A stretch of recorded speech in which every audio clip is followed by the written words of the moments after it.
ఓం గం గణపతే నమః. స్వర్ణలక్ష్మి నమస్తే అస్తు. పరబ్రహ్మ స్వరూపిణి రాజ్యం దేహి ధనం దేహి సర్వకామాంచ దేహిని. గణపతి మనందరికి మంచి బుద్ధిని ఇవ్వాలి, చక్కటి విజ్డమ్ మనకి ఇవ్వాలి. అలానే గణపతి మనకి మంచి వివేకాన్ని ఇవ్వాలని చెప్పేసి గణపతికి నమస్కారం చేస్తూ, స్వర్ణలక్ష్మి అమ్మవారు మనకి అందరికీ పరబ్రహ్మ తత్వాన్ని ఇవ్వాలి. అంటే ఏంటి? ఎప్పుడు మనం చక్కగా ఆనందంగా శోభాయమానంగా దివ్యంగా ఉండాలి. ప్రతిదీ మనకి ఈ సృష్టిలో దివ్యంగా మన కళ్ళ కనపడుతూ ఉండాలి, పవిత్రంగా మన కళ్ళ కనపడుతూ ఉండాలి, ఎప్పుడు నవ్వుతూ ఉండాలి. ఇలాంటి యొక్క భావం రావాలంటే స్వర్ణలక్ష్మి అమ్మవారి యొక్క కృపా కటాక్షం ఉండాలి. అది మనకు సమృద్ధిగా ఉండి మనందరం హ్యాపీగా ఉండాలి. ఈ యొక్క తత్వాన్ని ఇది రావటాన్ని బ్రహ్మత్వం, బ్రహ్మ అంటే పరబ్రహ్మ స్వరూపిణి అమ్మవారిని పరబ్రహ్మ స్వరూపిణి అంటారనమాట. అంటే అక్కడైతే ఆనందం అవుతుందో అక్కడ అమ్మవారు లక్ష్మీ అమ్మవారు ఉంటారు అని దాని మీనింగ్. ఇక్కడ అమ్మవారు ఈ జ్ఞానంతో పాటు మనకి రాజ్యం దేహి, ప్రతి ఒక్కళ్ళకి ఒక అధికారాన్ని, ఒక పవర్ ని, ఒక స్టేటస్ ని, ఒక రెస్పెక్ట్ ని, సమాజంలో పలుకుబడిని విపరీతంగా అమ్మవారు మనకి అందరికి ఇవ్వాలి. ఒక మాటకి ఎంతో గౌరవం వచ్చేసి అందరూ చక్కగా ఉండాలి. అలాంటి ఒక గొప్ప రాజ్యాన్ని మన అందరికీ కలిగించాలి అమ్మవారు. అలానే అమ్మవారు ధనం దేహి, స్వర్ణలక్ష్మి అమ్మవారు మనకి ఎక్కడుంటే అక్కడ విపరీతమైన ధనం ఉండాలి. మనం ఇంట్లో ఉంటే ఇంటి నిండా ధనం ఉండాలి, ఆఫీస్కి వెళ్ళిపోతే ఆఫీస్ నిండా ధనం ఉండాలి, మార్కెట్కి ఎక్కడికి వెళ్తే అక్కడ అంతా ధనమయమై ఉండాలి. అంతేకాదు మనం వ్యాలెట్లు వాడినా, బ్యాంక్ అకౌంట్లు వాడినా, కొనాలనుకున్నా ఎప్పుడు ఎంత బ్యాలెన్స్ ఉంది అని చూసుకునే అవసరం లేదు. కొన్నిటినే మనకి ముఖ్య ఉద్దేశం అన్నట్లుగా ఉండాలి. అంత విపరీతమైన ధనం మనకు రావాలి. అంతేకాకుండా సర్వకామార్థ సిద్ధి అంటే సర్వకామాంచ దేహిమే అంటే అమ్మవారు మనకి ఏదైనా గనక ఒక మనసులో ఒక చిన్న కోరిక మిగిలింది అంటే ఇమ్మీడియట్ తక్షణాలు మనకి ఇచ్చేయాలి.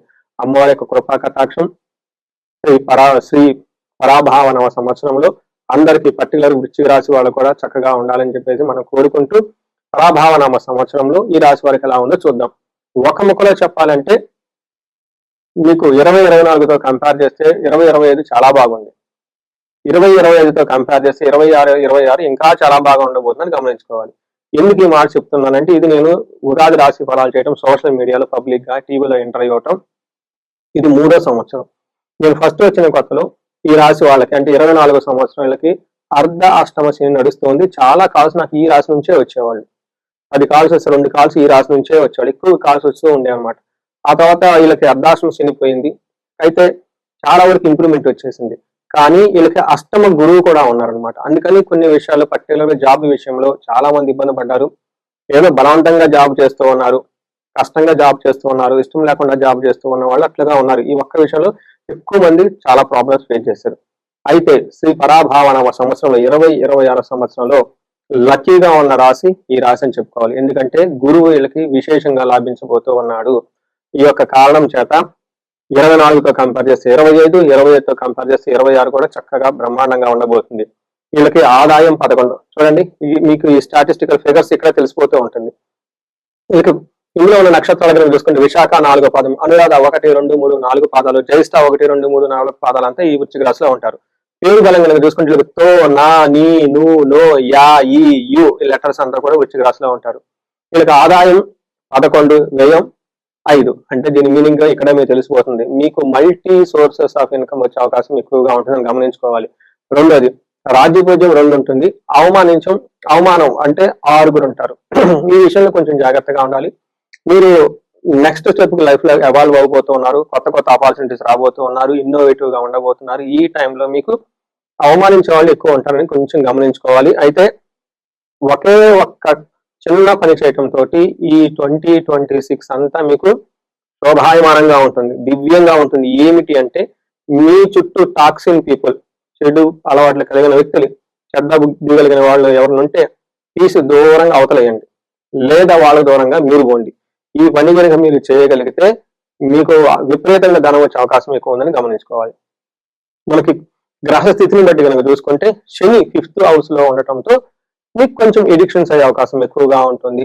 ఈ ఒక్క విషయం కొంచెం గమనించుకోవాలి. 9వ స్థానంలో వీళ్ళకి గోదావరి పుష్కరాల ముందు అష్టమంలో గురువు ఉండి కొంచెం ఇబ్బంది పెడుతూ ఉన్నా కానీ ఎప్పుడైతే గోదావరి పుష్కరాలు స్టార్ట్ అయిపోయినాయో మీకు మహాభాగ్య యోగం పట్టుకుంటుంది. అంటే అద్భుతమైన లక్ష్మీ కళ మీ దగ్గరకు వచ్చేస్తుంది, భాగ్యం మీ అంటూ ఉంటుందని గమనించాలి. అంతేకాకుండా కేతు 10వ ఇంట్లో ఉండి 4వ ఇంట్లో రాహు ఉండటం తోటి ఇంటికి సంబంధించిన వ్యవహారాల్లో గొడవలు అయ్యే అవకాశం ఎక్కువగా ఉంటుంది. అది కూడా పెద్ద పెద్ద గొడవలని మనం చెప్పం, చిన్న చిన్న వ్యవహారాలతో టూ మచ్ గొడవలు అయ్యే అవకాశం, అంటే చిన్న విషయమే దాన్ని కొంచెం పెద్దగా విజువలైజ్ చేసుకునే అవకాశం ఎక్కువగా ఉంటుందని గమనించాలి. మనకి చూసుకుంటే శని 5వ స్థానంలో ఉంటే ఏమవుతుంది, ఈ వీళ్ళకి ఇప్పుడు ప్రస్తుతానికి శని 5వ స్థానంలో ఉన్నారు. 5వ స్థానంలో శని ఉంటే ఒక చిన్న విషయం చాలా జాగ్రత్తగా ఉండాలి. హీన స్త్రీ సంభోగం, సంతాపం అని చెప్తారు. అంటే వీళ్ళ స్టేటస్ కంటే తక్కువ ఉన్న వాళ్ళతో ఫ్రెండ్షిప్లు చేసుకుంటారు. అంటే వీళ్ళు డిగ్నిఫైడ్ గా ఉండి వెళ్తూ ఉంటే ఈ ఎడిక్షన్స్, ఓవర్ గా డ్రింకింగ్ చేయటం, ఓవర్ గా కార్డ్స్ ప్లే చేయటం, ఈ గ్యాంబ్లింగ్ ఆడటం, ఓవర్ గా ఆన్లైన్ లో ట్రేడ్ చేయటం, ఎవరితో పడితే వాళ్ళతో ఫ్రెండ్షిప్ చేయటం, ఈడు తిరగటం మడి తిరగటం చేసే అవకాశం ఉందని గమనించుకోండి. తర్వాత అందుకని మీకు ఫస్టే చెప్తాను, టాక్సిన్ పీపుల్ మీ చుట్టూ ఎవరైనా ఉంటే వాళ్ళని దూరంగా పెట్టండి, లేదా మీరు ఏదైనా దూరంగా పోండి. ఎందుకంటే 2 సంవత్సరాలు బాగా 3 సంవత్సరాలు కష్టపడిన తర్వాత ఒక మంచి లక్, అదృష్టం మీకు రాబోతోంది. ఈ టయాన్ని లక్ని ఎన్కాష్మెంట్ చేసుకోవాలంటే మీరు చాలా చక్కగా మంచి దినచర్య కలిగి, మంచి థాట్స్ కలిగి చక్కగా ఉంటే మీకు ఇంకా ఫ్లోరిష్ వచ్చే అవకాశం ఉంటుంది. ఈ టైంలో ఫైనాన్షియల్ విషయంలోనూ లేదంటే ఫ్యామిలీకి సంబంధించిన వ్యవహారాల్లో కొంచెం జాగ్రత్తగా మీరు పట్టుకొని ఉండాలి. గురువు వీళ్ళకి ప్రస్తుతానికి 8వ ఇంట్లో ఉన్నా కానీ జాబ్కు సంబంధించి కొంచెం ఇబ్బందులు పడుతూ ఉంటే, అయితే గురువు మీకు గోదావరి పుష్కరాల టైంలో మారటంతో ఏమవుతుంది అంటే వీళ్ళకి అర్థం అంటే ధనం వస్తుంది. సకులాచార అంటే మీ కులంలో లేదంటే మీ యొక్క పెద్దవాళ్ళకి సంబంధించిన వ్యవహారాలను, ఆచార వ్యవహారాలను పాటిస్తూ వాళ్ళకి చక్కగా మంచి పేరు తీసుకొస్తూ ఉంటారు. గృహ లాభం, ఈ టైంలో ఇల్లు కట్టుకునే అవకాశం ఎక్కువగా ఉంటుంది. మంచి భోజనం చేస్తూ ఉంటారు.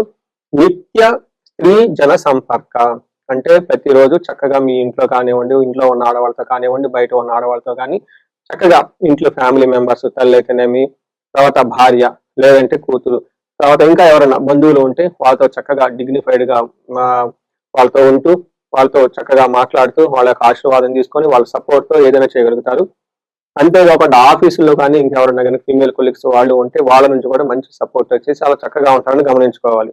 అయితే ఈ టైంలో పెళ్ళిళ్ళు అయ్యే అవకాశం ఎక్కువగా ఉంటుంది, పిల్లలు పుట్టే అవకాశం ఎక్కువగా ఉంటుంది. బ్రదర్స్ నుంచి మంచి సపోర్ట్ వస్తుంది. మీకు కనుక ఎల్డర్ బ్రదర్స్ అన్నలు ఎవరైనా కనుక ఉంటే వాళ్ళకి మంచి సపోర్ట్ వచ్చే అవకాశం ఉందని గమనించుకోవాలి.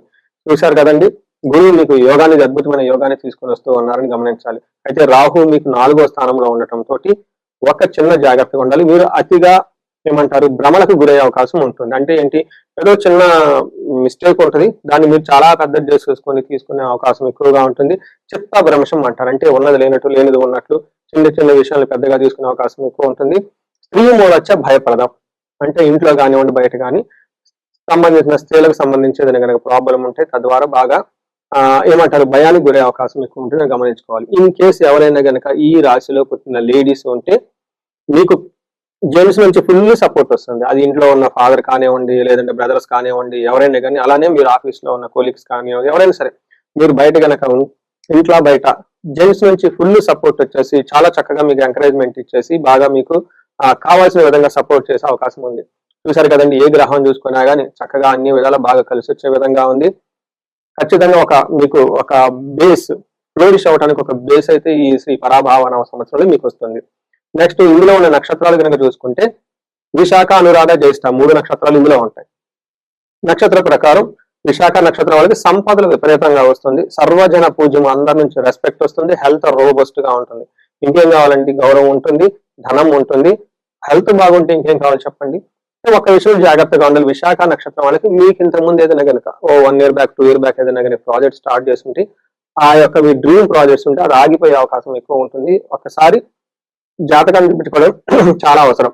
అదేవిధంగా అనురాధ నక్షత్రం వాళ్ళకి సంపదలు బాగుంటుంది, సర్వజన పూజ్యము, హెల్త్ విషయంలో చాలా రోబస్ట్ బాగుంటుంది. జూన్ వరకు దేహపీడనము, ఆ తర్వాత ఒక అనుకున్న పని కాకుండా ఇబ్బందులు పడే అవకాశం ఎక్కువ ఉంటుంది. కాబట్టి మీ డ్రీమ్ ప్రాజెక్ట్స్ ఏమైనా ఉంటే వాటిని ఒకసారి చెక్ చేయించుకోండి. ఈ రోజు ఉదయం నేను ఆల్రెడీ కొన్ని చోట్ల ఉగాది రాశి ఫలాలు చేయడం జరిగింది, అవి ఆల్రెడీ వైరల్ అవుతూ ఉన్నాయి. అది చూసిన ఒక గొప్ప వ్యక్తి అమెరికా నుంచి ఎప్పుడో 23 సంవత్సరాల క్రితం వెళ్ళి అక్కడ మంచి బిజినెస్ అన్ని స్టార్ట్ చేసుకొని ఎస్టాబ్లిష్ అయ్యి ఒక ఏదో సెన్సార్ ఎలా ఉంటుంది ఏంటి, ఇబ్బందులు పడ్డాం కదా, ధనం అంతా కోల్పోయాము, ఫ్యూచర్ కనుక చేస్తే అలా ఉంటుంది అని చెప్పేసి ఈ యొక్క క్వశ్చన్ తో అప్రోచ్ అవ్వడం జరిగింది. వాళ్ళకి కుండలి అంతా చక్కగా చెక్ చేసి ఎందుకు ఎలా జరిగింది, ఇక ముందు ఎలా ఉండబోతుంది, ఇన్ని విషయాలని చాలా క్లీన్ గా day wise, time line wise అలా మొత్తం వివరించడం జరిగింది. ఎందుకు చెప్తున్నానంటే వాళ్ళది వృశ్చిక రాశి కాబట్టి. ఇప్పుడు నేను వృశ్చిక రాశి గురించి కూడా మీకు అదే విషయం చెప్తూ ఉన్నాను. జ్యేష్ఠ నక్షత్రం వాళ్ళకి సంపద చక్కగా ఉంటుంది, సర్వజన పూజ్యం, అందరి నుంచి చక్కగా అప్రిసియేషన్ ఉంటుంది. ఈ జ్యేష్ఠ నక్షత్రం వాళ్ళకి కొంచెం జాగ్రత్తగా ఉండాలి హెల్త్ విషయంలో, మిగతా అన్ని విషయాలు జాగ్రత్తగా చక్కగా ఉంది. ఈ రాశి వాళ్ళకి పరిహారాలు కనుక చూసుకుంటే వీళ్ళకి నవగ్రహ టెంపుల్స్ తిరగటం చాలా చాలా ఇంపార్టెంట్. వీటితో పాటు కుంభకోణ నవగ్రహ టెంపుల్ తో తిరగటంతో పాటు విష్ణు సహస్రనామం చాలా ఎక్కువగా చదువుకుంటే చాలా చాలా బాగా కలిసి వస్తుంది. వీళ్ళని ఎక్కువ సార్లు గురువుకి సంబంధించిన శుశ్రూష అంటారు, గురువు గారికి సేవ చేస్తే చాలా కలిసి వస్తుంది. అనేది గురువు మీకు లక్కునిస్తున్నారు కాబట్టి ఈ గురువు ఇంకా మీకు లక్కునివ్వటం గురించి ఆశ్రమాలు తిరగటం, తర్వాత చక్కగా భగవద్గీత అలాంటి ఎన్నో ఆధ్యాత్మిక గ్రంథాలను చదవటము, రాత్రిపూట పడుకోబోయే ముందు ఏదైనా ఒక స్పిరిచువల్ బుక్ కనుక మీరు చదవగలిగితే చాలా బాగుంటుంది. టాక్సిన్ పీపుల్ కి ఫస్ట్ అండ్ ఫార్మోస్ట్ ప్రీరిక్విజిట్ వాళ్ళని దూరంగా పెట్టడం, లేదా మీరు దూరంగా ఉండగలిగితే మీరు అద్భుతాలు సృష్టించే ఒక శ్రీ పరాభావ నవ సంవత్సరంలోకి మీరు ఎంటర్ అవబోతూ ఉన్నారు. ఇది కాకుండా మీ యొక్క ఇండివిజువల్ జాతకంలో ఇందాక చెప్పిన విధంగా ఎక్కడైనా కనుక ఏదైనా ప్రోగ్రెస్ ఆగిపోయి, లేదంటే ఎంత సెన్స్ అవ్వటం లేదు, కంపారిటివ్ గా బాగలేదు, ఇండివిజువల్ ఇంకా ఏదైనా కనుక ప్రాబ్లం ఉందనిపిస్తే మీ యొక్క ఇండివిజువల్ జాతకం చూపించుకోవడం చాలా చాలా చాలా ఇంపార్టెంట్. ఎవరిదైతే ఏజ్ 35 to 45 ఉందో వీళ్ళకి మీకు సక్సెస్ఫుల్ ట్రాక్ రికార్డ్ ఉంటుంది 10 years. ఎక్స్పీరియన్స్ కూడా ఉంటుంది. మరి ఎక్స్పీరియన్స్ ఉండి ఇది ఉండడానికి మళ్ళీ మీరు స్టాగ్నెట్ అవడానికి గల కారణం ఏంటి? మిడ్ లైఫ్ క్రైసిస్ అని చెప్తూ ఉంటారు, కానీ ఇక్కడ మిడ్ లైఫ్ క్రైసిస్ అనేది కాదు, అదొక టైటిల్ పెట్టి అలా పక్కన పెట్టేశారు, హార్మోనల్ చేంజెస్ అది అని. ఈ టైంలో ద మోస్ట్ ఇంపార్టెంట్ ఏంటంటే జ్యోతిష శాస్త్రం ప్రకారం మీకు శాపాలు యాక్టివేట్ అవుతాయి. ఇన్ కేసు మీకు పితృశాపం, మాతృశాపం, బ్రహ్మ శాపం, గురు శాపం, ఇలా 9 నుంచి 11 రకాల శాపాలు అంటే అవి ఏమైనా కనుక స్త్రీ శాపం ఇవి కనుక ఏమైనా యాక్టివేట్ అయ్యి ఉన్నాయా, మీకు నడుస్తున్న దశాభుక్తిగా అనుసంధానంగా ఉన్నాయి, అది చూసుకోవాలి. అవి కాకుండా గ్రహ దోషాలు ఏమైనా ఉన్నాయా, కాల సర్పదోషం ఇలాంటి ఇంకా ఏమైనా దోషాలు ఉన్నాయా, ఈ టైంలో మీ యొక్క దశాభుక్తికి అనుగుణంగా అవి ఏమైనా యాక్టివేట్ అయ్యి ఉన్నాయా, అవి చూసుకొని వాటిని కర్మల్ని క్లీన్ చేసుకుంటే జీవితంలో వృశ్చిక రాశి వాళ్ళు 10 రెట్లు ఖచ్చితంగా ముందుకెళ్ళే అవకాశం ఉందని గమనించుకోవాలి. ఈ రాశుల వారికి అష్టైశ్వర్యాలు కలగాలి, భోగ భాగ్యాలు కలగాలి, సుఖంగా ఉండాలి, శ్రీ పరాభావనామ సంవత్సరం అని తెలుసుకుంటూ ఆశీర్వదిస్తూ అమ్మవారి యొక్క కృపగా మీకు కూడా ఉండాలని ప్రార్థిస్తూ అమ్మవారిని నమస్తే.